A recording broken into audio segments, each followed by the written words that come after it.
Download करें जनमत Haryana app.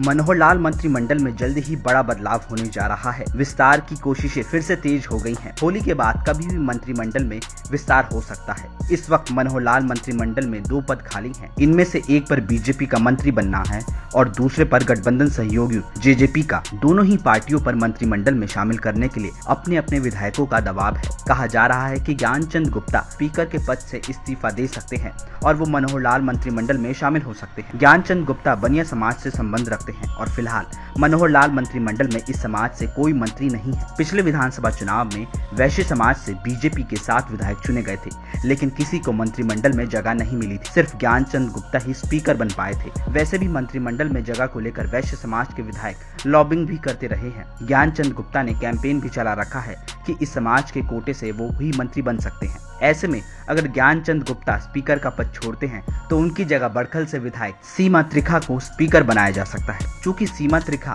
महिला हैं और मनोहर लाल सरकार में उनका ज्यादा प्रतिनिधित्व नहीं है, तो इसलिए उन्हें ही स्पीकर बनाए जाने की प्रबल संभावना है। वैसे भी सीमा त्रिखा मनोहर लाल पार्ट 1 सरकार में कुछ वक्त के लिए मुख्य संसदीय सचिव भी रही थी। अगर सीमा त्रिखा को स्पीकर नहीं बनाया जाता है तो घरौंडा से विधायक हरविंद्र कल्याण को भी मौका मिल सकता है। हरविंद्र कल्याण रोड समाज से संबंध रखते हैं। बीजेपी में इस समाज से वो अकेले ही विधायक हैं। मनोहर लाल पार्ट 1 सरकार में भी रोड समाज का कोई मंत्री नहीं था, तो इस समुदाय को प्रतिनिधित्व देने के लिए हरविंद्र कल्याण भी स्पीकर बन सकते हैं। वैसे भी हरविंद्र कल्याण सीएम मनोहर लाल के विश्वास पात्र हैं और दूसरी बार घरौंडा से चुनकर आए हैं। सदन में कई मुद्दों पर उन्होंने कांग्रेस को मुंहतोड़ जवाब भी दिया है। वहीं जेजेपी कोटे से टोहाना से विधायक देवेंद्र बबली के मंत्री बनने की पूरी संभावना है। बबली 52,000 से भी ज्यादा वोटों के अंतर से चुनाव जीते थे, जबकि बरवाला से विधायक जोगीराम सिन्हा को मार्केटिंग बोर्ड का चेयरमैन बनाया जा सकता है। प्रदेश में यह सबसे बड़ा और प्रभावी बोर्ड माना जाता है। हालांकि जेजेपी अपने ज्यादातर विधायकों को निगमों